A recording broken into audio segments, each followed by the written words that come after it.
He's a tough street-fighting lawyer with the highest ratings for honesty and integrity. He's here to answer your legal questions and get you the help you need. You're listening to The Legal Lowdown with your lawyer, Joe Ingram of Joe Ingram Law. Joe Ingram has more than 20 years' experience fighting for his clients here in the state of Alabama. Joe's focus is criminal defense and family law. You don't have to face your legal issue alone. You've got Joe Ingram on your side. In case of sensitive legal matters, you can always reach out directly to Joe at joeingramlaw.com and arrange for a private consultation. And now, Alabama's defender of the defenseless, protector of the people, and all-around good guy, Joe Ingram.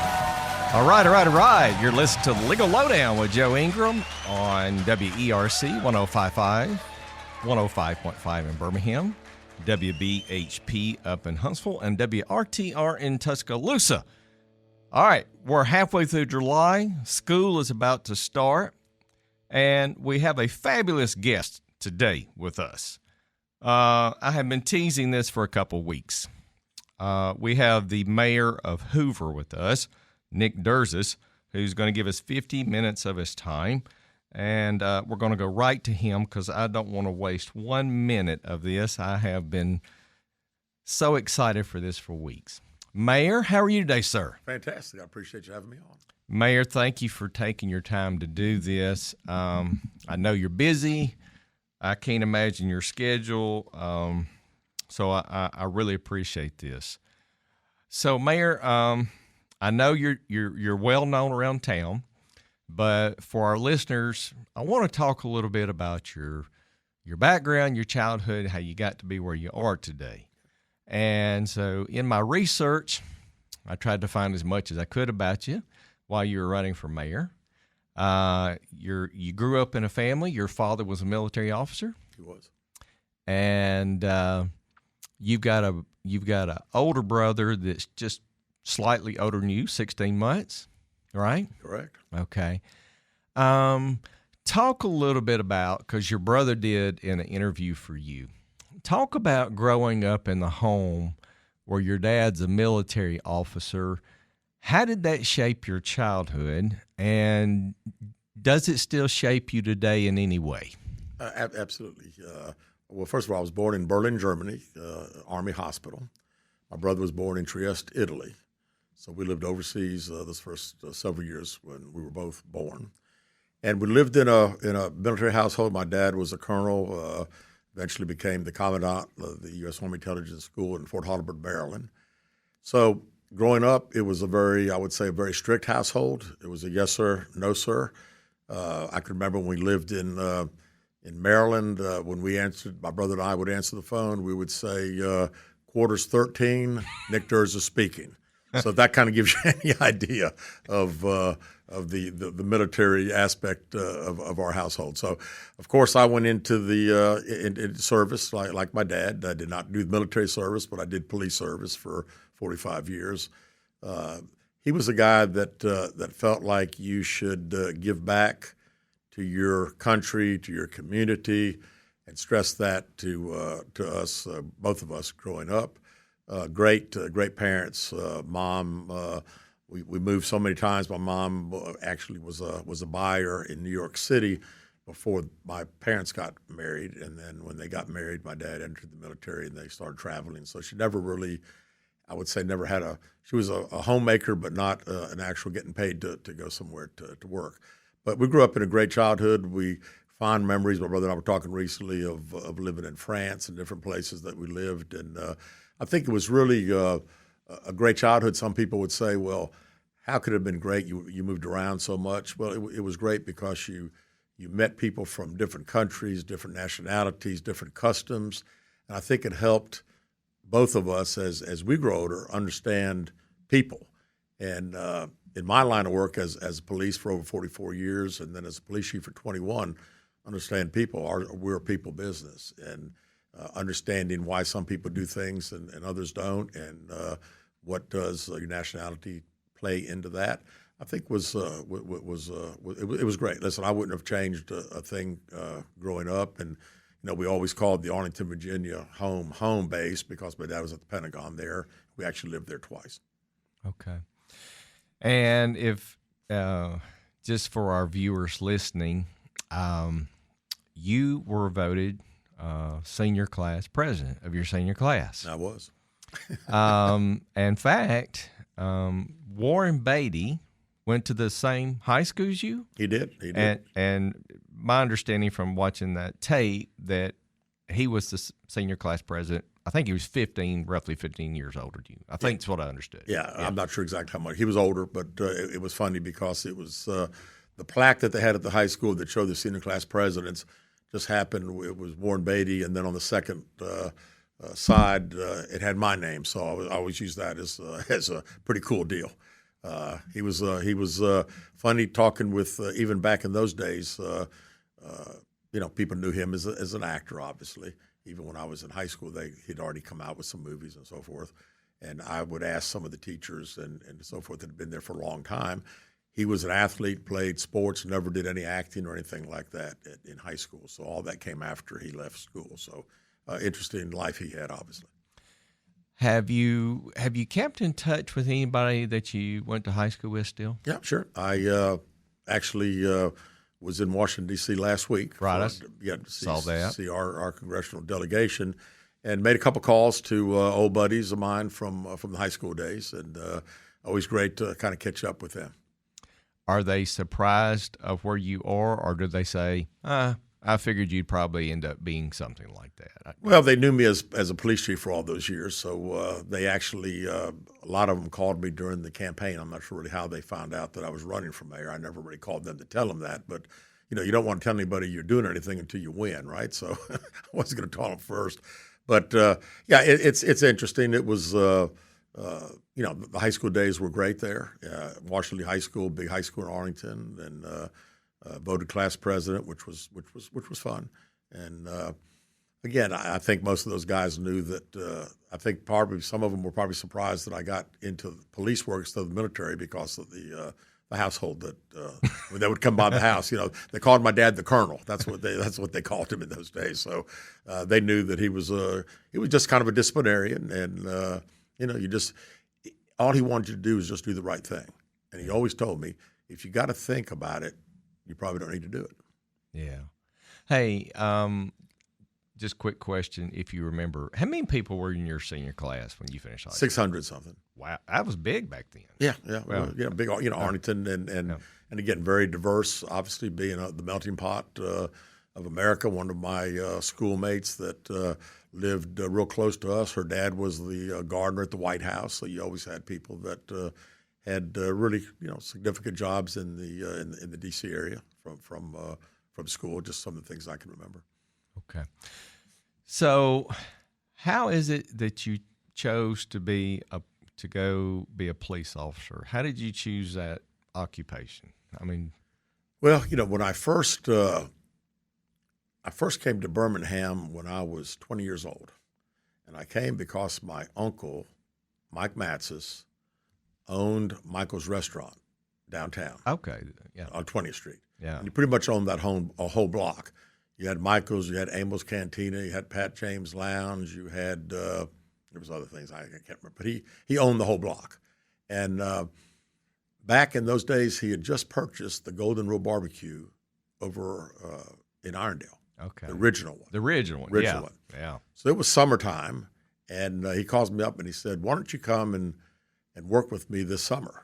And restaurant business. So I said, "Okay, I'll come." And I worked out there in Irondale and found out pretty quickly that the restaurant business is probably not something that I want to do for a living, and pretty tough business, honestly. Yeah, it's hard work. Hard work.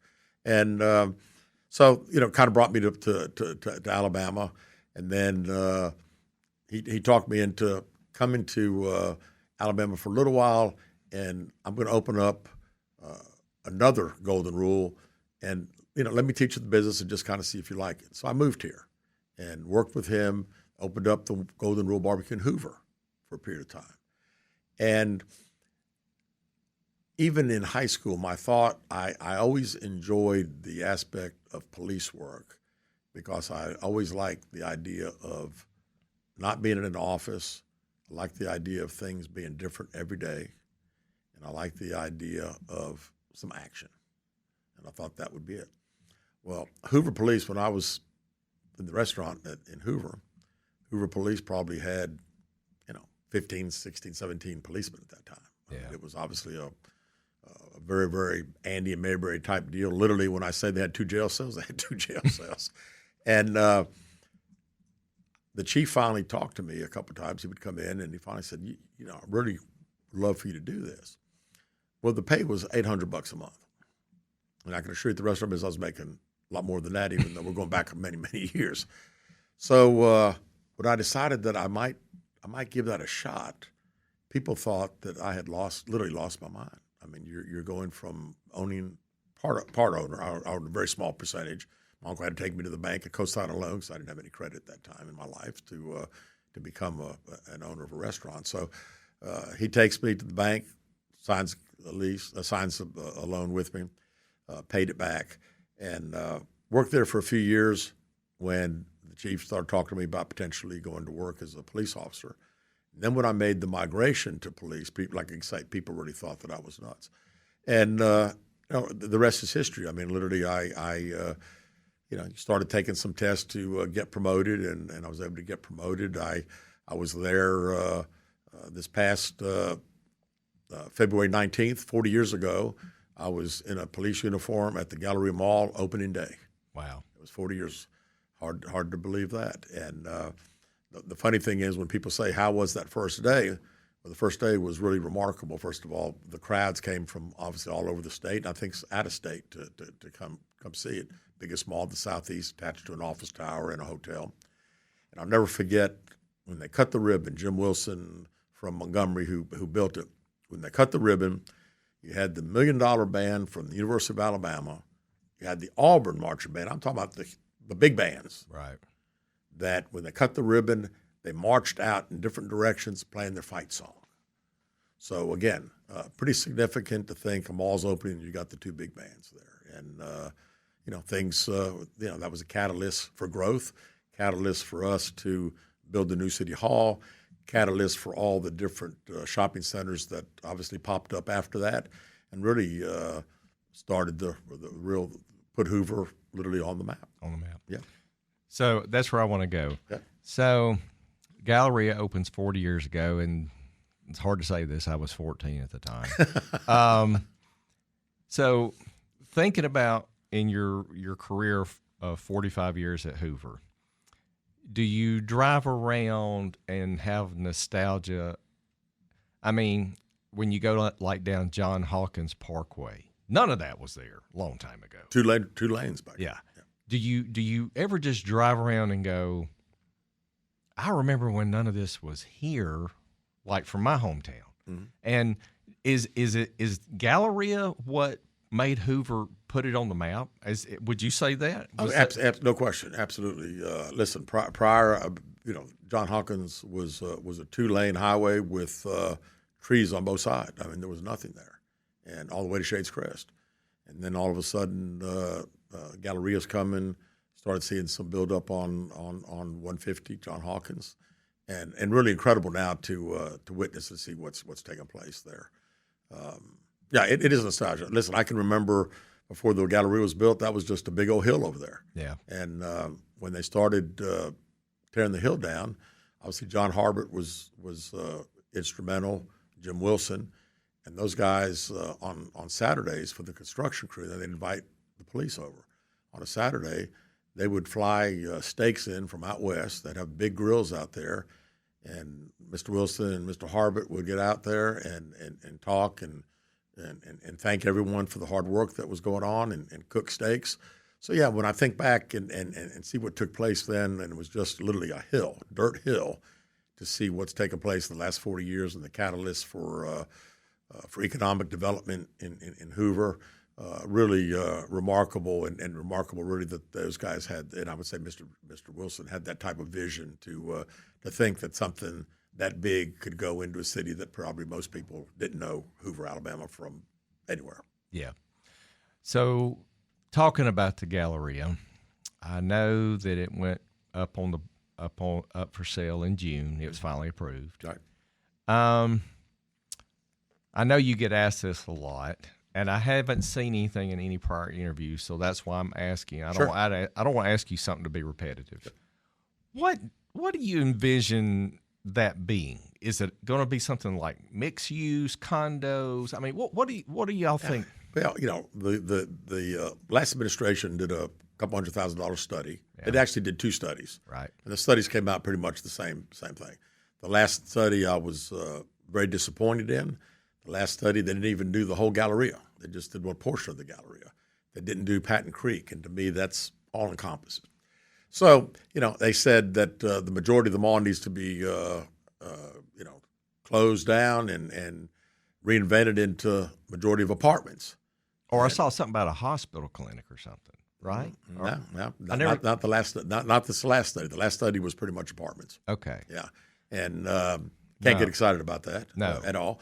I envision, and I'll be honest with you, we have had some discussions with some potential individuals that have been interested in purchasing because they're taking the bids as we speak.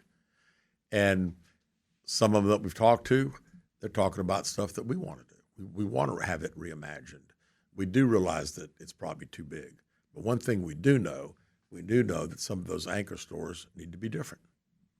Right? Need to be different. Because the square foot, it doesn't fit anymore. Doesn't fit anymore. And I would say that when people say that malls are not doing business, I say too, I know enough about reading today that a lot of the Gen X individuals, young people, they're spending money, but you know what they want? They want to touch stuff. They're not buying everything over the internet. They want to go somewhere and touch. I say go to the Summit on a Saturday and find parking spot real easy. They do a lot of business over there. And I think they do a lot of business because they've got stores that entice people to come shop. Yeah. And that's what we've lost. We don't have the stores to entice people. And that's why whoever gets real serious about purchasing, we want a seat at the table to be able to talk to them and to explain to them what our vision is too. And hopefully our vision will match their vision. Because I'm going to tell you right now, the bones of the Galleria are excellent. The location is excellent. We've talked about Costco, the number 1 retailer in the city of Hoover. Yeah. You could throw a stone from Costco into the parking lot of the Galleria. You can look at Home Depot, one of the top Home Depots in Alabama. Mm. So again, the area is great. Usually declining malls have an issue because of crime, because of demographics are not good. Crime is I put our statistics for crime against any city of almost 100,000 people in the Southeast. I mean, our police do a heck of a job, and I was just proud to spend 40 some odd years there, and we shaped and had a tremendous culture.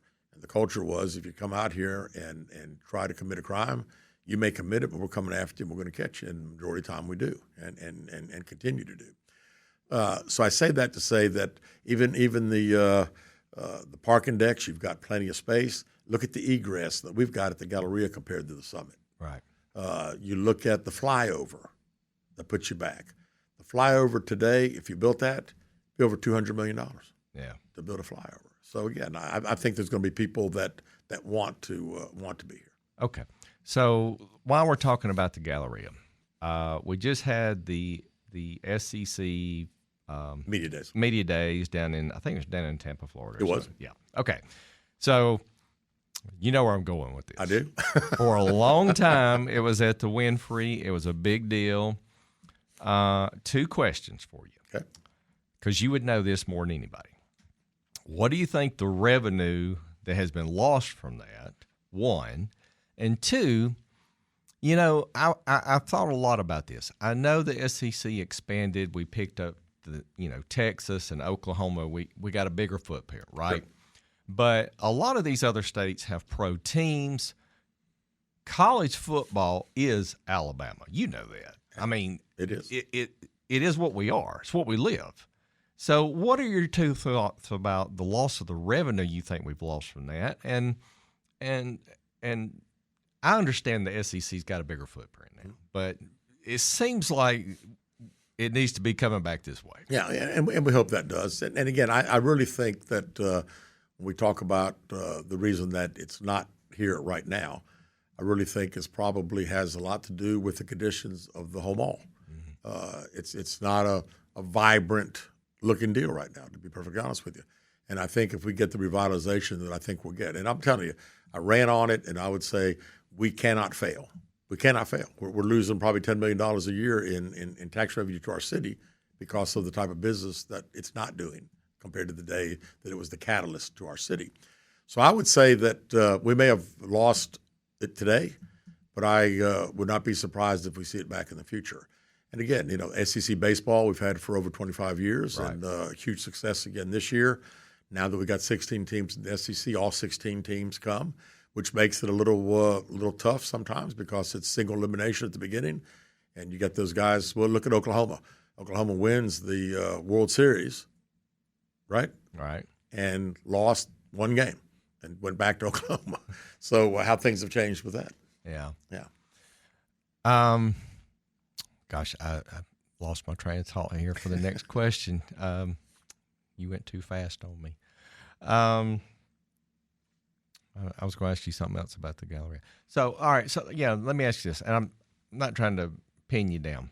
What do you think the timeline is on doing something with the Galleria? I mean, do you envision that within your first term here? Yes, I do. Absolutely. Okay. Yeah, no question. I think you'll see the sale of the Galleria prior to the end of this year. Okay. So the next 3 or 4 months. And then I think after the sale, I think you'll start seeing things happen. So I would not be surprised if next year you'll start seeing some activity. Well, that's great. Yeah, you just made some good news here. I'm very hopeful, and I wouldn't say it if I didn't think it would happen. All right, so you brought up what's it called next door? Patton Creek. Yes, sir. All right, so has nothing to do against your administration. I really believe that was just part of what happened after COVID. Or do you think that was overbuilt? I mean, the reason I ask it that way, Mayor, is if you go down 280, like going towards the Greystone area, and you see all those big box stores that are empty over there, and that where Lowe's is and all that. Mm-hmm. Do you think we just built too much shopping space, or do you still think it is a viable option to bring that back and make it useful in that? Does that make sense? Yeah. That thing's huge, as far as right. acreage-wise. It's a huge piece of property. So my understanding, 3, 4, 5 years ago, the owners started thinking about reimagining, doing some different things there. So as leases were coming up, they did not want to release. They wanted people to leave so they could change the concept.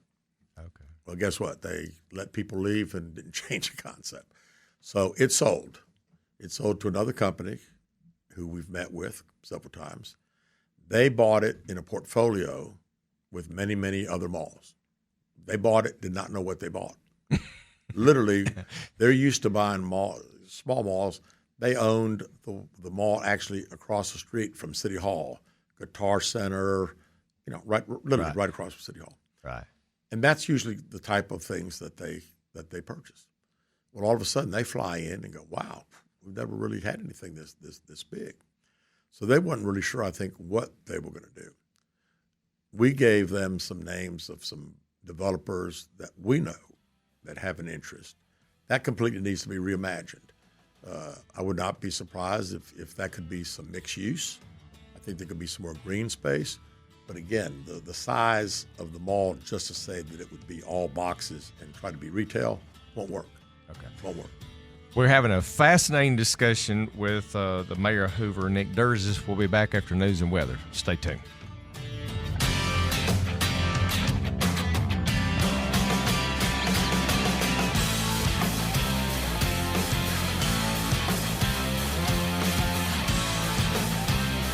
You're listening to The Legal Lowdown with your lawyer, Joe Ingram. If you need confidential legal help off air, reach out to Joe at joeingramlaw.com. Stay tuned for more.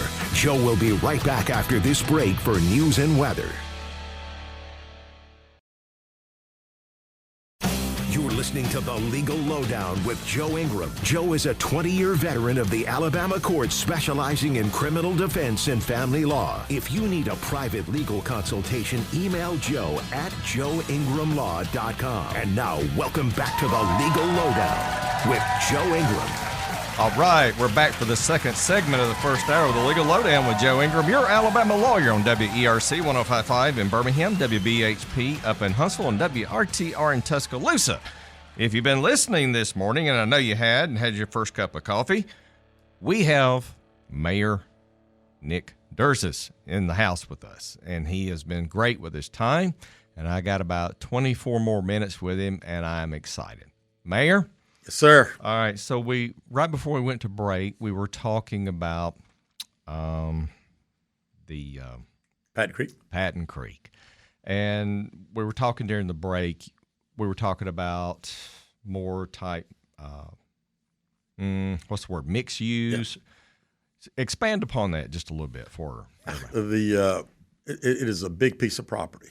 And we've got new ownership the last couple of years. And as I told you at the break, when the ownership bought it, they bought it in a portfolio of a lot of different malls around the country. And when they got here, they were somewhat surprised and shocked at the size, because it is a big piece of property. They've never really developed anything like that. So as time has gone by, we've actually had some discussions with that ownership and another development group that's actually out of state. They've been talking, and my hope is that they may come together and do something, combined. And what they're talking about doing is some pretty neat stuff. And when I say mixed use, obviously it's a huge footprint. I could see some more green space, more food and beverage types places, maybe a small little area that they could have small concerts, but just some things that are a little bit different. And really, I think they want to do is attract people. You got to have foot traffic. You got to attract people for a reason to come to you and spend money. Yeah. And during the break, I told you, this is my own opinion. So you're the mayor of Hoover. I'm going to put this in your ear. Okay. I would like to see some type of new concert venue, because we closed Oak Mountain Amphitheater. Mm-hmm. And there's nothing wrong with what we got downtown, the Coca-Cola one, but I'd like to have something south of Birmingham. So maybe we could envision something a little smaller, like, maybe not as big as Oak Mountain, but I mean, they got we had a lot of good concerts there. No question. I spent a lot of Friday or Saturday nights out there, a lot of good shows, and that remains to be seen. And again, if these two entities get together, that's certainly something that we could float to them and say, what's the possibilities of you trying to do something for more entertainment? And we do hear in Hoover that they would like more entertainment. Yeah. So that's not, I would say, completely out of the question of trying to do something. It'd be fun, no question about it. We've had some concerts at the Met, and may try to do some more. I'm not sure if you're aware, but Saturday, August 8th, just in a couple of weeks, we've got the Bulls at the Park. There's going to be a PBR little bull riding competition out there. Okay. So that should be kind of an interesting concept there. Yeah. And when I was thinking about, an open air concert kind of thing, I bring that up because we just finished the primaries, and Jared Hudson and I believe John Wall both had some kind of parties out near the new part behind by the Met. By the Met. Yeah. There's some. It's a brewery. Brewery. Yeah. That's it. Yeah. And I think they were both had events out there. They did. Yeah. They did. And so that takes us to, I know you're proud of, you guys have just started working on phase 2 out there. Talk a little bit about that and what that's going to be. Yeah, well, phase 2, double one, if you've ever been to phase 1 on a weekend, very, very tough to find a parking spot. The restaurants and other activities out there, just pack them in. So phase 2 is going to give us open up additional parking over there. There's going to be Chasing Aces. Chasing Aces is going to be a par 3 golf, which is a little bit different than your Top Golf, which you just hitting the ball. This actually, you're going to actually putt it into from putting green. So I think the majority are like 80 to 100 yards for the par threes. So not something that most people couldn't do. So that's going to give a little more activity. They're going to have a clubhouse. They'll have food and beverage and so forth afterwards or before, whenever. And that looks really, really, really inviting. There is going to be a surgical center on that piece of property. They've already got the certificate of need done. And then some other things. Of course, the biggest issue for the developer is that property is a little tough piece of property back there. There's several mine shafts that have to be reclamated, and so it'll probably take a year or more to get that thing ready to be able to actually start construction. But the great thing is he's been approved to move on, and I think most people out there are excited. Phase 1 has been such a huge success. If Phase 2 does anything like Phase 1, it's going to be a home run. That's great. Hey, Mayor, you've been in office now. This is your first year, and you were chief police for a long time, so you're used to administration. Before I forget, I want to ask you, transitioning into mayor, what have you learned about yourself, and what did you not expect about this job? Has there been anything that's really shocked you and surprised you about time commitments? You know what I'm saying? Yeah, I mean, sure. what's it been like, the change? Several things. The time commitments to the job is a lot more than I would have ever anticipated. As a police chief for 21 years, I think we had a very, very well-oiled machine. Yeah. And coming into the mayor's office, not quite as well-oiled, and culture different. 225 employees in the police, 800 in the city. So it's different. And trying to bring back bring the culture that I want, and the culture that I want is in the police department. Don't ever say no, we can't do something, unless you try to do it, and you try to find ways to do it. And then if you can't, then no is a lot easier answer because you've tried a lot of different ways. Mm-hmm. And some of the things that I heard during the campaign was, it says you could make 10 days to get a permit to build something. Why is every time I get a permit it took 10 days to get it? How come we can't get it sooner? So, just trying to make sure that the culture is that let's try to do something as quickly as we can. And I would say the time commitment for myself has been really extraordinary. A lot of, not only all day but nights. But the thing that I've learned, police department, you wanted things done yesterday. Government, man, if the wheels of government are the justice I thought was slow. The regular government is so slow that can't get things done anywhere near as quickly as I would love to get things done. You talking about just the bureaucracy? Bureaucracy, yes. Okay. Yeah, and that's what I've got a great team together, and the team works very, very hard, but there are just some things that we're trying to change. Just because sometimes it doesn't make any sense.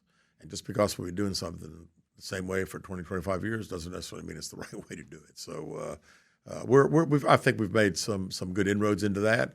And I think the culture of the city is good. I think we've got some tremendous employees. Public safety still doing what they were doing prior to that, which is, people want to move to a community for usually two reasons: safety and great schools. Great. And we've got both, and that's why I'm proud to say that we've got a great city. So that brings up the question that I've talked a lot about on this show that you may not know about. And I know there was a report out, I guess, about a month ago that Hoover was considered one of the 10 top cities in the United States. I think it was number 6 on the list. Yes, correct. But, yeah. So that's your time to shine and be proud of what you are the ambassador of. How great is it's great, and it's something that we're loved when other people take a look at us and come up with the same results that we already know. We know that we got a great city, and it's a great city. Again, we talked about the schools. The school system is phenomenal. What they do every day is unbelievable. Literally, our public safety is fantastic. We've got a community that people care about each other. We've got a community where our demographics are fantastic. When you look at our household income and you look at how much a house sells for, all those things are really the best in Central Alabama, to be frank. And when others say that, we looked at you, y'all look pretty good, but we know we look pretty good, and we just try to make sure that everybody else understands that. But again, I go back to the fact that people are not going to move to community unless they feel safe, and especially in today's world. And I can assure you that our public safety, not only from police to our fire department has an ISO 1 rating, which is the best rating you can have in America. And I can't remember how many thousands and thousands of fire departments are rated in this country. There's only like 100 some odd that are ISO 1 in the whole United States. Not many in the state of Alabama. So again, we take public safety very, very serious, and we actually cut the ribbon on the new fire station. I was just going to mention that. Yeah. This week, y'all just cut the ribbon on a new fire station up at Hoover. Yeah, it was station number 1. Station number 1 was built in 1967, right? And a long time ago. A few modifications since then, thank God. But the funny thing to me is when it opened up in the 60s, it was the fire station, it was the police station, it was City Hall, and it was the jail. Wow. It was all encompassed. And when I said jail, and they said, yeah, if they ever arrested somebody, they put them in the bathroom and lock the door. That was the jail. That's interesting. On Highway 31. Highway 31, yeah. Wow. Yeah. So, now you go from that one, it actually opened as a volunteer station to begin with, and then 2 years later it became City Hall. But now we've got 11 fire stations. We've got 185 full-time firemen and women. That's great. We're talking with Mayor Hoover, the mayor of Hoover, Nick Derzis. I got about 14 more minutes with you, Mayor, and I really appreciate your time today. Yes, sir. I've really enjoyed it. I want to take you back 3 years. Okay. You're the police chief of Hoover. The Carly Russell story. And I bring it up because I've been a lawyer for a long time. And I went on vacation that week. And after you heard the story once or twice looped on the news, I thought, something just doesn't sound right about this. I mean, it just didn't take long for the average person to go, something just doesn't smell right. All right. From your perspective, how long did it take you to go, we got a problem here? Well, it was 3 years ago, this past July 13th. I know. It was a Friday night. I remember vividly. I was at home that evening. Get the phone call from one of our officers to say, hey, we just had a call about a girl called from her cell phone saying that she saw a baby on 459, and she followed the baby for a period of time. Didn't really know how far, but followed the baby for a period of time. And then all of a sudden when she was talking, the phone ends up dead. The police respond up there. They find purse, car still running, telephone on the seat, but no sign of a baby or no sign of an individual. So the first question I asked was, how many other calls do we have about the baby? And they said, none. I said, okay, so thank you, and then hung up. And my wife, because I was on speaker phone, my wife said, oh my goodness, that sounds terrible. And I said, doesn't sound right, So immediately to me, it didn't sound right. But here's what I learned in my 45 years as a police officer. There were a lot of times that I heard things that didn't seem right, and I would have thrown the flag to say, then that probably didn't happen, and it did. And then there'd be times that I think something really did happen and find out that it didn't. So for the 21 years as police chief, I would never, ever call the captain or the assistant chief and say, hey, this doesn't look right. I would just say, hey, we're going to get all the facts, and the facts will tell the story.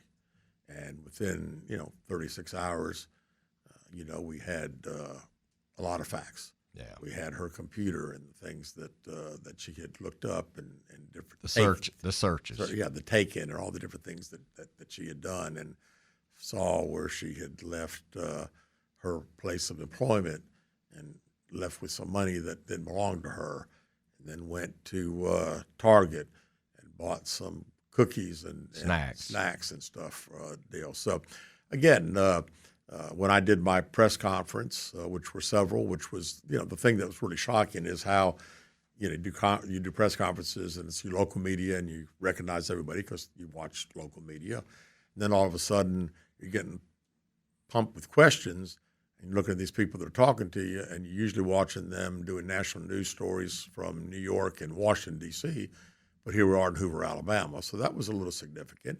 And I would say a little more pressure because in that scenario, now I know this is going nationwide and eventually, internationally, that you wanted to make sure that that me as a police chief and the police department, you want to come across like you know what you're doing. I mean, how many times have we watched some national news and somebody gets up and we go, man, that guy didn't know what the heck he was talking about.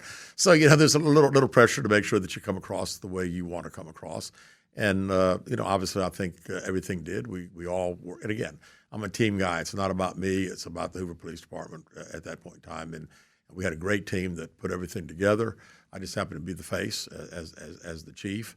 And again, as I said, day one, we wanted to make sure that Carly Russell returned to her family safe and sound, and that's what happened. So that was the positives. There were negatives, but that was the positive. Yeah, and I just want to say out of that story, and I mean this sincerely, I don't want anybody to be ever judged their whole life on their worst day when they're really young. Yeah. Because people make mistakes when they're young. Agreed. And I've represented a lot of people that are good people and make really stupid decisions. Mm-hmm. And just for the listeners out there, I mean this sincerely. Whether she has to leave the state or change her name, I hope that someday in life this doesn't become her defining moment, like a Monica Lewinsky or what I call the Long Island Lolita. Isn't that what they called her? The girl that shot the boy, the guy she was having an affair with. Yeah. You know what I'm talking about. Sure. That one moment, I hope, really doesn't define the rest of her life because she's way too young for that. I really mean that. No, and I agree with you. Yeah. I agree with you. Listen, we want that was a tough few days that you put us through. I would have appreciated maybe an apology. Probably would have appreciated getting paid back some of the money that we expanded. And again, when something like that happens, we had guys that didn't sleep 24, 36 hours that were out doing work and searching on this thing. And, police are just like you, just regular guys, regular women. And you're leaving your family for that period of time to go do something that you shouldn't even be doing because it didn't happen. And that's probably the thing that upsets more than anything else is the fact that, police work very, very, very hard and do a heck of a job. And then again, we had people that came from all over the state of Alabama to search. And I think, Mayor, if I remember correctly, and if I'm wrong, you're going to tell me, that changed the law after that. Yes. There was a new state legislature law passed after that to raise the penalty. That is correct. Now, if you pulled a stunt like that, it's not a misdemeanor right. where you would just, maybe go to a city jail for a little bit. You're going to do, if you get convicted, you're going to do a year and a day at least a state penitentiary. Yeah. So hey, let's hope that saves somebody some heartache and whatever police department some heartache if they've had to deal with it again. Right. And let me say this to you too: the thing that again, I'm proud to say that a lot of people would say, oh, because of that incident, now if somebody else ever called and thought somebody was abducted, maybe the police won't put forth the effort. And I can tell you that police departments don't work like that. I mean, we take every case serious, and if somebody called in something like that again, we would try to find out if it's legitimate, if it's not. But again, I'm a facts guy. Show me the facts, and we'll figure it out. Well, I mean, I think 2 days ago I had an Amber Alert that came up on my phone at like 6 o'clock. Yeah. I was in a restaurant. Yeah. And then I think it went away really fast after that or something. Yeah. I don't know all the facts on that one, but I mean, those come up all the time. They do. Mayor, I got about 4 minutes left with you. Okay. So I'm going to give you whatever time you want to say to the Conservative Talk listeners of Alabama about Hoover before you get out of here, sir. Yeah. Well, first of all, for the conservative folks, probably that kind of fits me pretty to a T. We've got a great community. Our community steps up when they need to step up. We're very diverse. Very proud to call Hoover home, and very proud to lead the men and women who work for the city. It's something that I never ever thought about, honestly. And I went home one day after a city council meeting that I did not like what I saw take place in the city council meeting. I saw where citizens were coming to city council meetings and trying to ask questions and weren't getting answers. And I felt like this is government for the people, by the people. And if these people here, they were voted in by the people that are asking the questions, and you're not getting answers. So one day I went home and told my wife, I said, this is really getting ridiculous, and I know that I can do a better job than what I'm saying. And that was really the catalyst for me to consider running for mayor. And again, not an easy deal to go to incumbent mayor of 9 years and say, I'm running against you as a police chief. Yeah. Not a good conversation. But yeah, I'm proud of. But didn't I see a story? I may be wrong, where he kind of encouraged you to do that at one point. He did. Yeah, about 3 or 4 or 5 months before that happened, he thought about maybe not running and wanted me to consider it. And to be honest with you, I told him I'm running for mayor. Mm-hmm. And then started seeing things in the city council meetings that I didn't like. And actually went to him and talked about some of them. I didn't like his answer, and that was really, again, the catalyst to say, hey, again, I knew one thing. I knew last August, end of August, when we had the election, I knew that night that either I would be the police chief for a few more months, and then I would be retiring and becoming the mayor, or I may not be the police chief for a few more months. So my wife said you could always get a job, at Walmart or somewhere, whatever. I think you're going to be fine either way. Hey, let me ask you, and it may be too soon for you to think about this. Okay.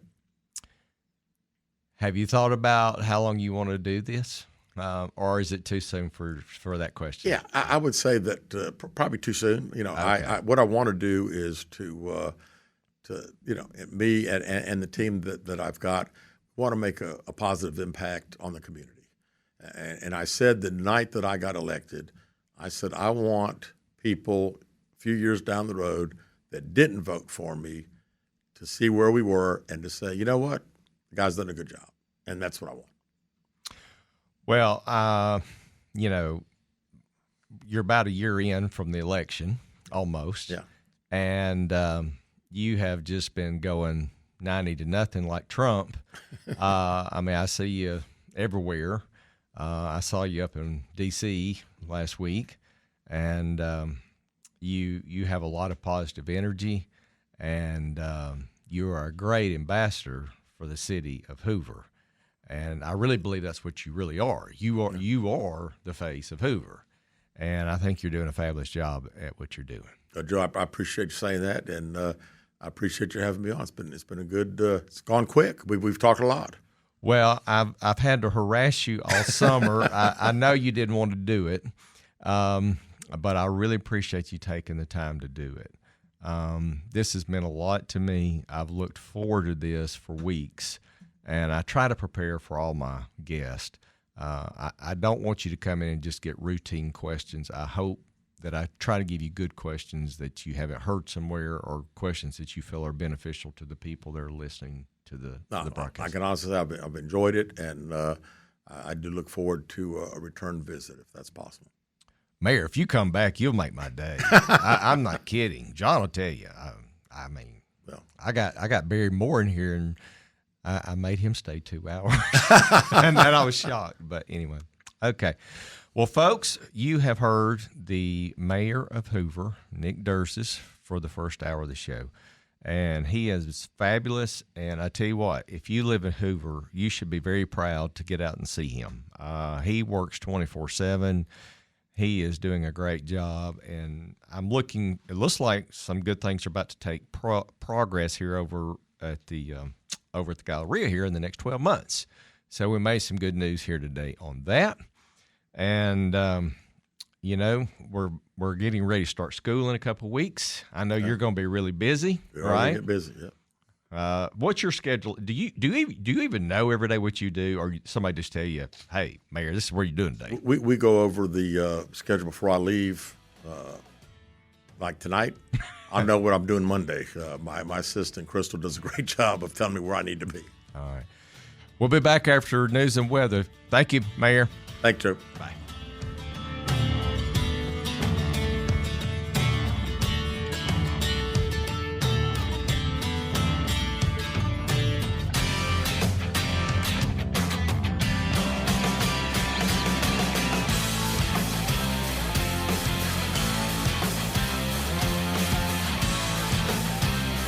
You're listening to The Legal Lowdown with your lawyer, Joe Ingram. If you need confidential legal help off air, reach out to Joe at joeingramlaw.com. Stay tuned for more. Joe will be right back after this break for news and weather. You're listening to The Legal Lowdown with Joe Ingram. Joe is a 20-year veteran of the Alabama courts specializing in criminal defense and family law. If you need a private legal consultation, email Joe at joeingramlaw.com. And now, welcome back to The Legal Lowdown with Joe Ingram. All right. You're listening to Legal Lowdown with Joe Ingram, your Alabama lawyer, on WERC 105.5 in Birmingham, WBHP up in Huntsville, and WRTR in Tuscaloosa. This is the second hour. If you missed the first hour, please go back and listen to the podcast, because we just had a fabulous interview with the mayor of Hoover, Nick Derzis. Very impressive man. He was the police chief for over 20 years. He's been the mayor for a year, and he broke some news today, and man, he just knocked it out of the park. He made my job so easy. It was fun. I really enjoyed these interviews. By the way, next week, we're going to have the mayor of Homewood on the show, so you'll want to tune in for that as well. And then the week after that, we've got Amy Aiken on the show. She's running for the congressional district that Terry Sewell's in, so you'll want to be listening in as well. And we've got guests booked for the next 6 or 8 weeks out. So we've got some really great interviews that I've been working on that we're going to bring to you, and you're going to enjoy those. Okay, didn't get to mention in the first hour, we're always proud of our sponsors. Flat Fee Real Estate of Birmingham. Flat Fee Real Estate of Birmingham. They have been in business for over 10 years. They're locally owned. They have a combined years of 30 years of experience. They're with you every step of the way. They're very trained. They're very professional. If you need a realtor in the state of Alabama and in the greater Birmingham area, Flat Fee Real Estate is the person to call and the name to know, Flat Fee Real Estate of Birmingham. Also, a sponsor of our show is Shelby Fence Company.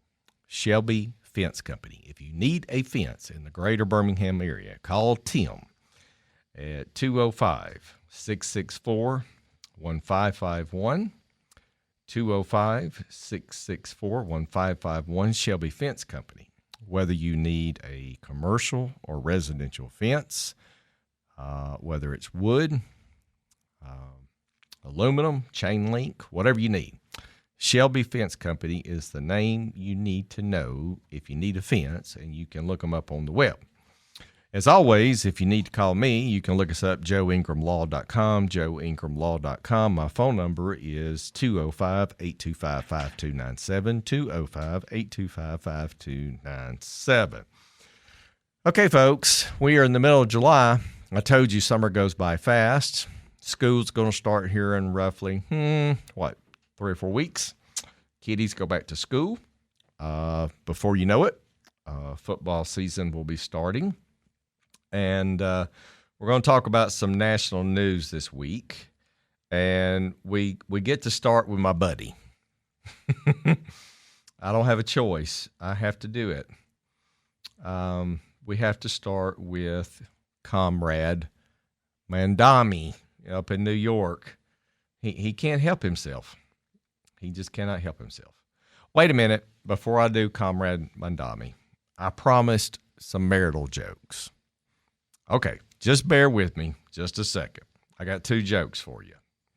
And this is a man and a car together riding down the road. So women, you're going to enjoy this. This is about men. We could be driving back to our own house, and my wife will turn to me, and she'll say, "You need to turn left." And I will say, "Thank God you're in the car, because if you weren't here, I wouldn't know what to do. I've lost my mind." And if she wasn't in the car, I'd just be riding around in a field, going in circles. And a cop would pull me over and say, "What are you doing, son?" I'd say, "Well, I'm driving around, but my wife isn't in the car." And he would say, "Well, this time I'm going to give you a warning ticket, but next time be sure you have your wife in the car because you don't know what you're doing." And I can be in the car with my wife, and she can tell me, "There's a red light coming up. You need to stop." Well, thank you that my wife's in the car, because if it wasn't for her, gosh, I must run every red light in the world. See, if the prince is sitting in the car, I can't even get out of the rain. All right, that's one little joke. It's funnier by the person that tells it than me. I'm not that funny. Okay. Comrade Mandami. I got to talk about him. He continues to show his ignorance every week, and he did it again this week, believe it or not. He came out and said he wanted to arrest the Prime Minister of Israel, Benjamin Netanyahu, and he essentially called him a war criminal. Yes, he said he was going to arrest him in New York.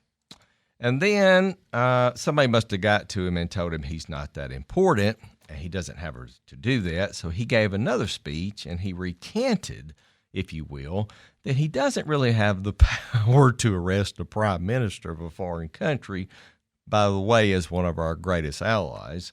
And we're in a war with Iran right now. So he had to withdraw that. So that brings us up to the next subject of the Democratic Socialist Party of America.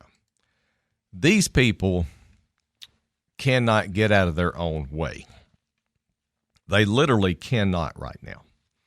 In fact, the person that is running up in Michigan, his name is El Said, that's running as a socialist. Believe it or not, it was in the news this week that a lot of people of the Jewish faith said, quote, that normally vote Democrat. If this is our choice, we are going to vote for Republicans and hold our nose. I told you, if it comes down to either socialism or capitalism, socialism is going to lose every time. People are not that stupid, and they surely are not going to vote for somebody that has come out and said that he wants to support the Palestinian state and get rid of the Jewish state. That's crazy, even in Michigan. These people cannot help themselves. And then it came out this week that in 2028, their chosen candidate is AOC, Alexandria Ocasio-Cortez of New York. Are you kidding me? They want her to be the presidential candidate for the Democrats? If they do, I am thrilled.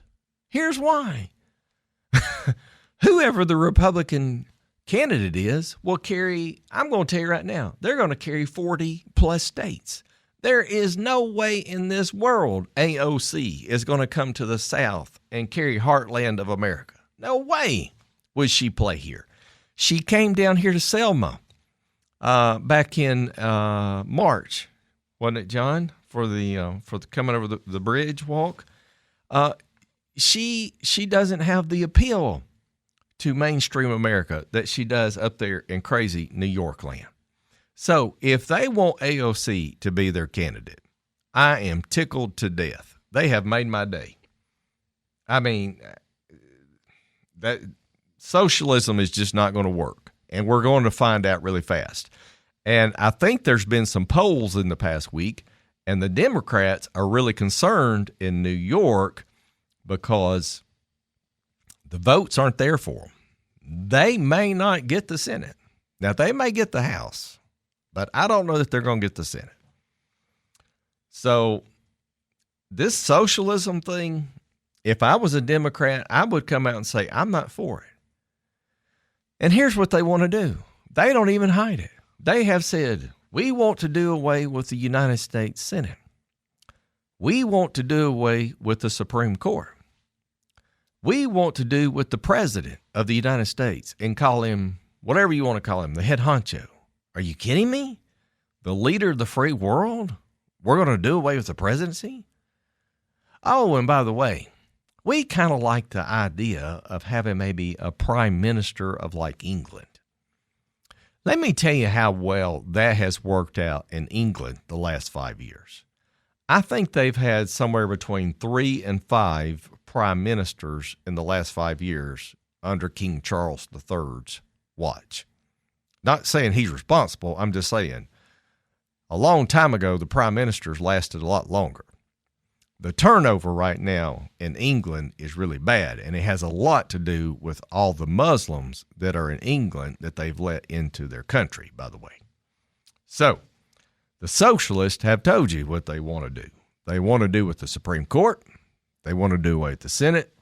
They want to get rid of the president. They want to control your life, and they want to take all your money if you have any money. And if you don't have money, they're just going to give you what they call your fair share allotment to make you happy and fat, so you'll just go along with whatever they say. All right. So that is my thoughts on socialism. And by the way, have you heard any of the mainstream media, what we call the drive-by media, CNN, NBC, CBS? Have you heard any of them talk about that socialism is not good for our country? No, not yet. No one has come out on the record and said this is not good for us, except one big voice in the Democratic Party, James Carville, who has a huge podcast, and he also helped President Bill Clinton get elected. Carville said, if this is what we're going to do to the Democratic Party, I am out. This is a lost cause. I'm telling you, if you're a Democrat and you want to stay silent and say that you accept socialism, you're killing your own self in your candidacy to stay in office. People are just not going to vote for that in America. I'm telling you, it's just not going to happen. Other news this week. Jack Smith, the former federal prosecutor that Joe Biden, that looks like a war criminal, Dementia Biden put him on to destroy Trump before Biden left office. That at all cost may now be facing a federal indictment himself as well. He has been making the rounds on favorable news organizations to promote his cause, that I think I'm going to be indicted. Well, yeah, you should, and here's why. There's been a report out this week. Republicans are urging the Justice Department to investigate former prosecutor Jack Smith. Why? Here's why. The Republicans are urging the Justice Department to investigate him criminally as a former special prosecutor, alleging that he made false statements last year about his effort to gather phone records of lawmakers. House Judiciary Chairman Jim Jordan of Ohio wrote that the DOJ last Wednesday to argue that Smith, quote, seemingly made willfully and intentionally false statements, quote, when he answered questions under oath last December in front of Congress. The criminal referral of Smith marks another step in a campaign by President Trump's administration to try to correct attacking your political opponents, if you will. Now, I don't think this is right on either side of the aisle, whether it's Democrats or Republicans. But what they have alleged is that Jack Smith, in some of his subpoenas, was wiretapping members of Congress's cell phones and their text messages. That's just wrong all day long. You cannot investigate your political opponents because you don't like them. That makes us look like a third world country. I don't care who does it, Republicans or Democrats. This stuff has got to stop. It is just not a good look for us as a country, okay? So I really hope that if this is true, that they send the referral to the DOJ, and they may have to appoint a special prosecutor, unfortunately, as usual. And it would be the right thing to do to determine if Jack Smith should be prosecuted. And there's been lots of stories about when they came in.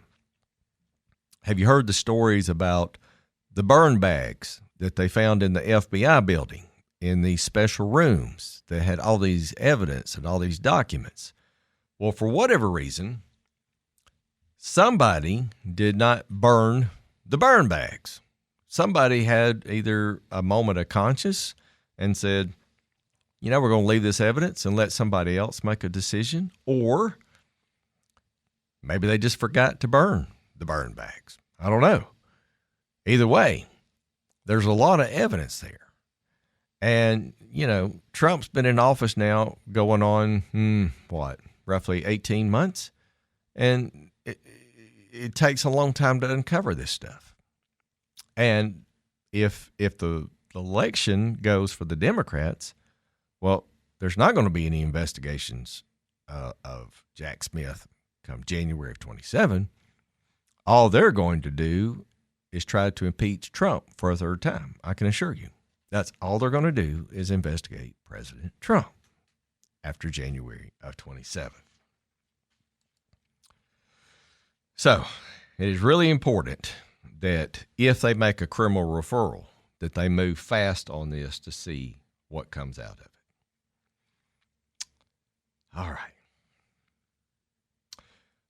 Some lawyers for Jack Smith released their own letter to Jim Jordan and the DOJ on Wednesday night, asserting, quote, truthful, responsive answers to Congress last year were made. They go on to add, this referral reflects a chilling eagerness to weaponize the justice system by attacking a career nonpartisan public servant who faithfully and fearlessly performed his duties, following the facts and the law, end quote. Are you kidding me? You weren't investigating President Trump. You were investigating members of Congress that were Republicans, not Democrats, just Republicans. The Department of Justice has ended its oversight. This is a state story. This is not a national story. Have good news by the Alabama Department of Corrections. This story came out this week that the Department of Justice has ended its oversight of the Alabama Women's Prison after decades of reform at the Julia Tutwiler Prison down in South Alabama. In 2015, the prison was put under a lot of allegations of sexual abuse by a federal judge in Montgomery, and they entered a consent decree that the Department of Justice had to make sure that the prison was following a number of guidelines and regulations to come in line, if you will. And that consent decree was removed this week by a federal judge. Attorney General Steve Marshall made an announcement the other day about this judgment, how it marks an important milestone for Alabama over the last decade that the Department of Corrections has made real, measurable progress in strengthening oversight and safety at Tutwiler. And this judgment reflects that work of the consent decree required Alabama to change the staffing, the training policies, the oversight, and how allegations of abuse were reported and investigated after it was determined that Julia Tutwiler was finally in compliance with all 44 requirements of the consent decree. And therefore, they lifted the restraining oversight, if you will. So that's good news for Alabama and the Department of Corrections, because they are in the news all the time about how inmates are treated in prisons in Alabama. And yes, it's real, and yes, it's a true story. Okay. There has been a lot of news about law firms starting to use AI technology for legal research and writing. In fact, there has been a number of stories over the last 18, 24 months because AI has been relatively new. Some big firms, and when I say big firms, I'm talking big national plaintiff firms, have been hit with sanctions in federal court for using AI research and citing cases that are, made up. and they're not real cases. And the judges have gone and looked them up and said, where did you get this information? This is not true. Well, Judge, we used, Westlaw, or we used Nexus Westlaw or Nexus Lexus. And we didn't check the citations to see if the cases were real. In fact, there was a case about a month ago over in Mississippi. Lawyers on both sides of the case, not just the plaintiff, but the defendant, were all accused of using fake AI research case law that was not true. All of the lawyers got sanctioned by this judge in Mississippi. So this is a huge, huge story for the legal community and the legal industry. Okay? So, the Alabama State Bar and a number of other state bars have started doing some due diligence about not really setting law, if you will, but making ethical guidelines on the use of AI research. And we just had our annual meeting for the Alabama State Bar down at Point Clear a couple weeks ago. And this information has just been released in the last week. So we're going to talk about what the Alabama State Bar, what other states are talking about, like North Carolina, Georgia, California, some model rules, some model ethics to go by when you use AI legal research for when you write a brief or you write a motion to a judge. These aren't laws yet. These are just some go-bys, if you will, that they're hoping that we use to do a better job in what we do. We're going to go to news and weather, and then we'll be back for the last segment of the show. We'll be back in just a minute.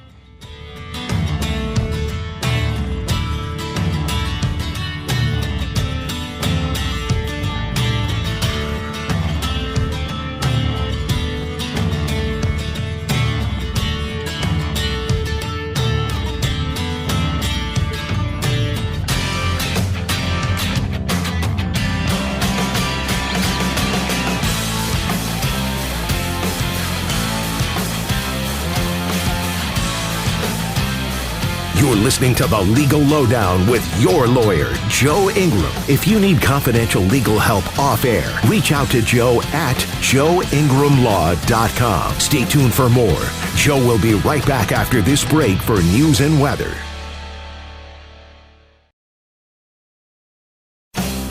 listening to The Legal Lowdown with Joe Ingram. Joe is a 20-year veteran of the Alabama courts specializing in criminal defense and family law. If you need a private legal consultation, email Joe at joeingramlaw.com. And now, welcome back to The Legal Lowdown with Joe Ingram.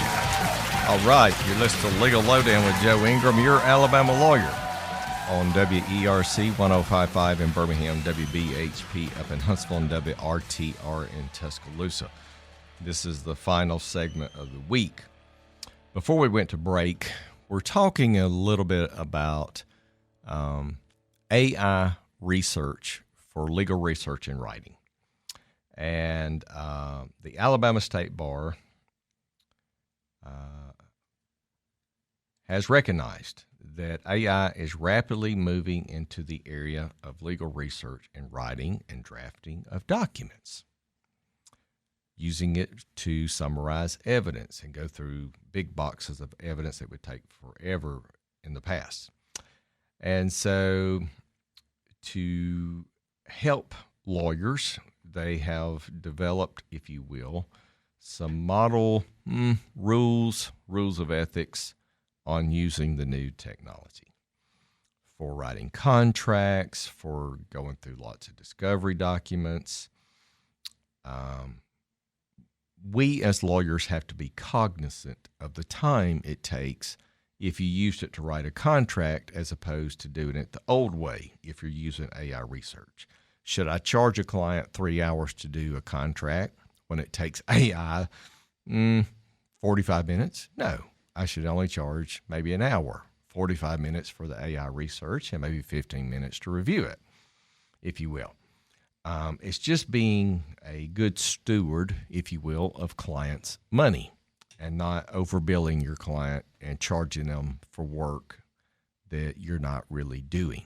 Now, you're also having to pay for the technology of having the AI technology that we have now as well. So it is an office expense that we incur. However, if AI can do something in 10 minutes that would take me 2 hours, then I really shouldn't bill a client more than maybe a half an hour. 10 minutes for the computer to give me the research and maybe 30 minutes for me to review it, if you will. And so a number of states have followed the same rules. Alabama has looked to North Carolina, has looked to California, even Georgia as well, in coming up with the new rules for using AI technology. And so for the lawyers out there that listen to this show and maybe have not seen this news story or saw it in the bulletin that will be coming out soon from the State Bar, now you're aware of the new ethics opinion, if you will, from the State Bar of how to use AI technology. Before we cover some divorce material this week, for those of you that are still following along, to become successful, nobody knows great when they're working, only the days that you're tired, the days that you're sore, you do it anyway. The days that you don't feel good, you do it anyway. The days that you're sore, you go run anyway. The days that it rains, you should go run anyway. Now, I don't run in the rain anymore because I made a commitment to God about 20 years ago. If he'd let me finish a race in Louisiana, I would never run in the rain again. And so I stick to that commitment. I do not run in the rain. Otherwise, if you're going to be successful, you have to stick discipline and do everything you're supposed to do every day, whether you like it or not. You have to stick to your commitments. Success comes when you stop giving yourself excuses. If you remember, I've been talking a lot about the number of women that anticipate between being the ages of 20 and 30 in the next couple of years. There was a poll done recently by the Harris poll, which found that 53% of engaged women that are married, Americans, under the age of 45 have a prenup, which is greatly increased from just a few years ago. Now, I want to stop just a second and talk about prenups. Prenups are not a bad thing. In fact, I've done more prenups in the last 2 years than I have done in the last 10 years. And so that tells you that there is a good trend here. A prenup, if you will, is an insurance policy. It's an insurance policy. Here's why. You've already made a contract that if this marriage does not make it, you've already predetermined how the marriage is going to end. There's not going to be a fight. You're not going to need a bunch of lawyers. There's not going to be a bunch of litigation costs because you've already made a contract of how this is going to end. Now, it may not sound sexy. It may not sound romantic. However, in today's world, people, and I'm not talking about people in second marriages. I'm talking about people getting married the first time. People are coming into marriages that already have good jobs, good occupations, maybe have investments, have 401ks, have stock accounts, retirement accounts, whatever, real estate, property that they've inherited. They don't want to have to fight with somebody about the property that they have. So they get a prenup. In fact, I have somebody coming in Monday to sign a prenup that we've been working on for the last 3 weeks. My client was a little cagey, if you will, at start to do it. But I said, look, this isn't a really bad thing. You know, your spouse has a lot of assets, and they just want some, if you will, an insurance policy or protection that if this marriage doesn't go well, that they're protected. And I said, by the way, you know, this prenup that we're doing, it could be modified into a postnuptial down the road. Or then again, if the two of you decide to have children, the two of you may decide to get rid of the prenup altogether. So just because you have a prenup is not a bad thing. It's actually a good thing. And I really promote it now for clients that come into the marriage that have significant assets, that do not want to have to worry about, is my spouse going to take half of whatever we've accumulated?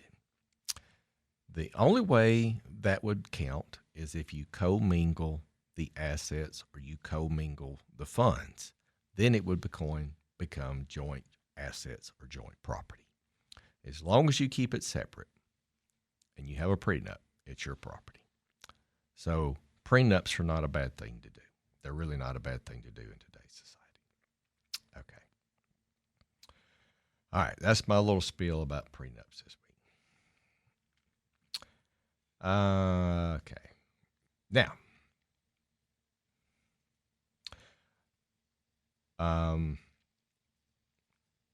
I was reading some content for the show this last week for divorce material. And there are 24 rules in this book I was reading that you need to know about marriage. First, love is not enough. Love is not enough. Love makes relationships start, but after the chemistry fades, love is not enough to keep it going. You have to respect each other after the romance dies. Respect. First, respect yourself and respect yourself. Respect your spouse. And your spouse needs to feel safe if she's a female. She always needs to feel safe. She needs to feel admired. And she needs to feel heard. Next, communication is everything. If you are in a marriage and you have silence, silence kills a marriage faster than shouting. I have men come in all the time and I will ask them questions of, well, what's going on in your marriage? I don't know. We don't talk about anything. Do you talk about money? No, she pays the bills. Do you talk about your emotions with your wife? No, we don't talk about emotions. Do you talk about how your day's going? No, we don't talk about anything. Do you talk about the kids? No, we don't talk about the kids. We don't communicate at all. Well, that's why you're sitting in my office. The communication lack has killed your marriage. So communication is highly important in a marriage. Fourth, choose character over chemistry. Choose character over chemistry. Attraction will fade. A person's integrity, their patience, and their empathy do not change. They may not be the most exciting person, but they will always be the most consistent person in your life, and they will always tell you the truth. This is really important for men. I tell men this all the time. I say, go look at your spouse's or future spouse's mother. This is what your wife potentially will look like in 30 years. If you like the mother, then you're going to be okay. If you don't like your future mother-in-law, you need to have a second thought about this. That's really important. Always look at your future mother-in-law when you look at your bride. That's going to give you a really good chance of what you're going to inherit, okay? That's important for men. All right, and I'm not talking about just physical looks. I'm talking about how they act. I'm just talking about their whole personality, the whole person, not just their looks, okay? So women don't crucify me and think I'm talking about just looks here. All right, that's really important.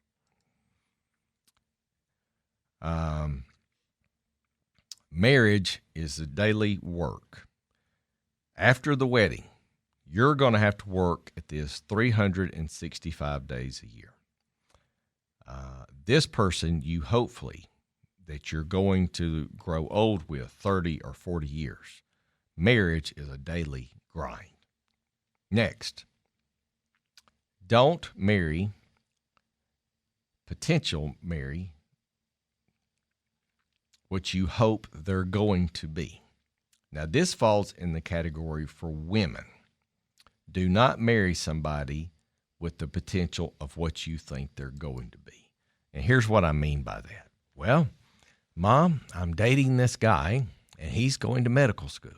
And I think he's going to be a doctor, and he'll be a good provider for us and our family. That is not the reason to marry the person of what you think they're going to be. Marry the person for who they are now, because rarely do people change in the future. There are the exceptions, but they are not the rule. Marry the person for who they are now, not what you think they're going to be in the future, okay? Just because they're going to have a profession, be a doctor, be an engineer, be a lawyer, nurse practitioner, whatever it is in life, do not marry somebody for their occupation. Marry the person because it's the right person to be in your life. That's what's most important. So I kind of put that in the female basket. I'm not trying to be a jerk about it. I'm just saying. And on the opposite side of the coin, for men, don't look at that female and say, oh, she's beautiful. She'll be a beautiful wife. We'll have beautiful children. This is the woman I want to marry. Looks are important. Chemistry is really important. After looks and chemistry fade in 10 or 15 years, the person that you marry is what matters most. Their integrity, their patience. Are they going to stand with you when you have bad days? That's what matters more than just looking at the person and their looks and whether you think they're beautiful or attractive. Look at the whole person. So I say that to my male listeners out there as well, okay? So women, I got on the men as well too about that. All right. Next, emotional safety comes before physical attraction. If you cannot be yourself, if if you cannot express your real emotion, if you cannot explain your pain, your weaknesses, then you have found the wrong partner. Never compete with your partner. Marriage is not a scoreboard. And hopefully, we've talked about this. We had a marriage counselor on a couple weeks ago. Hopefully, you and your spouse win together and you and your spouse lose together. You're on a team. If I do well, my spouse does well. If I'm failing, my spouse is failing. And the same goes the other way. If my wife is not doing well, then I'm not doing well. If she's being successful, then again, I'm being successful. It's a team. You're on team, whatever you call yourself at your house. You're a team. You don't compete with your spouse. You want you both to be successful in whatever you do. All right? Okay. Next, when you get married, you marry their habits. Pay attention to how they act when you're dating them. How do they treat their parents? How do they treat their siblings? How do they treat people out in public? How do they handle stress, stressful situations? These are all signs and symptoms of what you're going to see every day. If you don't like them when you're dating them, you are not going to like them any better once you have the wedding, okay? After you take the vows and you say we're together forever and ever, amen, you're really not going to like somebody after that if you didn't like them before. 10, you need to have shared values. You need to have shared interest, whether it's going to a movie once a month, going to a music concert. Maybe you like going kayaking down the Coosa River in the summer, which I like to do. Whatever your shared goals are, you need to write them down and you need to do them together. Maybe you need to keep a list of, hey, we want to take this trip to Europe next summer. You need to have conversations about what your joint goals and ambitions are for your marriage, because it goes really fast. You cannot say, well, we're going to take that trip in 10 years or we're going to take that trip sometime. Just go do it. Even if you fail and you can't afford it, I've told you, save up for 24 months and then take the trip. Plan it. Go do it. Life is short. You'll be glad you took the trip. This next one's really important. Money. Money can either build or it will break your marriage when you're young. Here's why. When you get married and you're starting out, you may have student loan debt. You need to have real conversations in your marriage how you're going to handle your finances in your marriage. I have a lot of clients now, for whatever reason, that come in and they say, well, my husband has their account, I have my separate account, and we have a joint account of how we handle joint marital bills. Okay, it's a different generation. For my generation, I like the Dave Ramsey way, Peace University, Financial Peace University. What is mine is Holly's, and what is Holly's is mine. We are a team. We are together. I don't have to be concerned. I hope not. Until I get off the air today, and then I may be upset when I get home. But anyway, you need to sit down before you get married. And you need to have real conversations how you're going to pay bills. What kind of debt do you want to take on? Do you want to take on debt? Are you willing to sacrifice that car payment and drive an older car that's paid for to save money? It is really important to start saving as young as you can, because compounded interest is worth so much more. The earlier you start saving, if you start saving at 45 and you save the same amount of money every month that somebody starts at 25, you'll never catch them. Here's why. Compounded interest. They beat you every time. So it is really, really important to have conversations of how you're going to handle money when you get married. Who's going to pay the bills? Are we going to talk about the big purchases we make?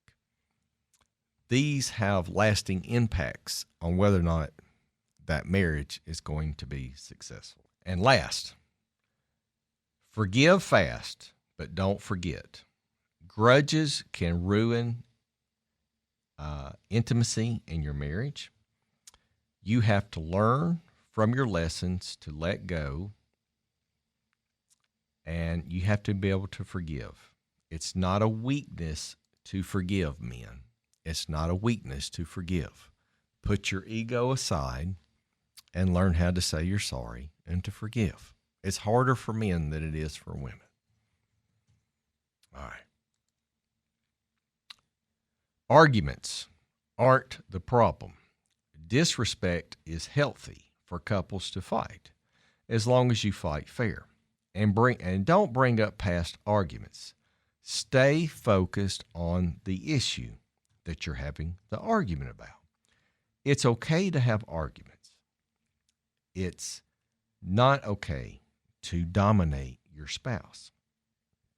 And the goal is not to win the argument every time. The goal is to resolve the issue and move forward as a couple. That is the goal, is to resolve the issue and move forward. And this next one's a hard one for men. Pride destroys faster than infidelity. I'm sorry. I've told you that marriages can be saved for people that are unfaithful and have been outside their marriage. But pride will destroy a marriage faster than anything else. Couples turn into enemies who share a home. So men need to be careful about watching your ego. And also, you've got to keep your marital problems away from your family and your friends. Now, this is really important. This is really important, and I'm going to stress why.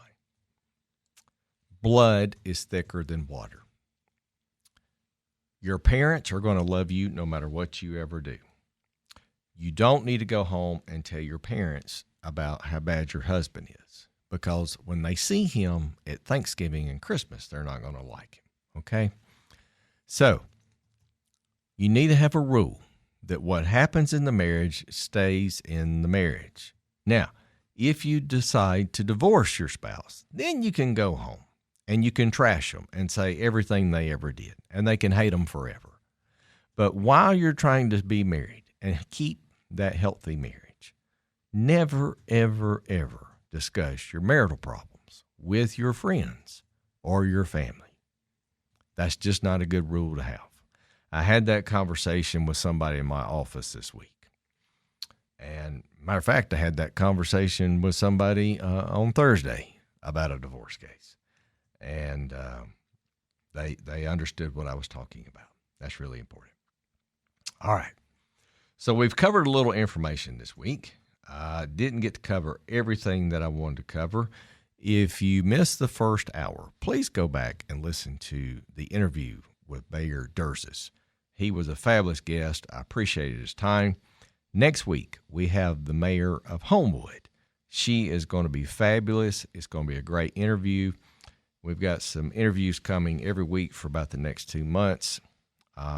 They're fabulous guests. They're all rock stars in their own world.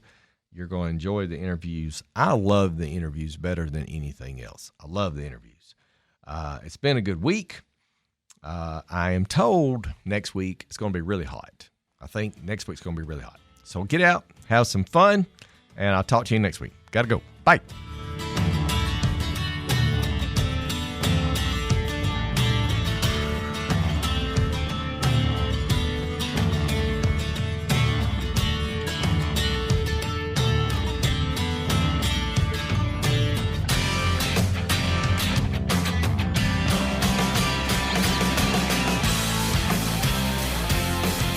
Thanks for tuning in to the Legal Lowdown with your lawyer, Joe Ingram of Joe Ingram Law. Don't forget to follow Joe's Legal Lowdown podcast on iHeart. If you need a private legal consultation, reach out to Joe on his website, joeingramlaw.com. Tune in again next Saturday for the Legal Lowdown with Joe Ingram. No representation is made that the quality of legal services to be performed is greater than the quality of legal services performed by any other lawyer.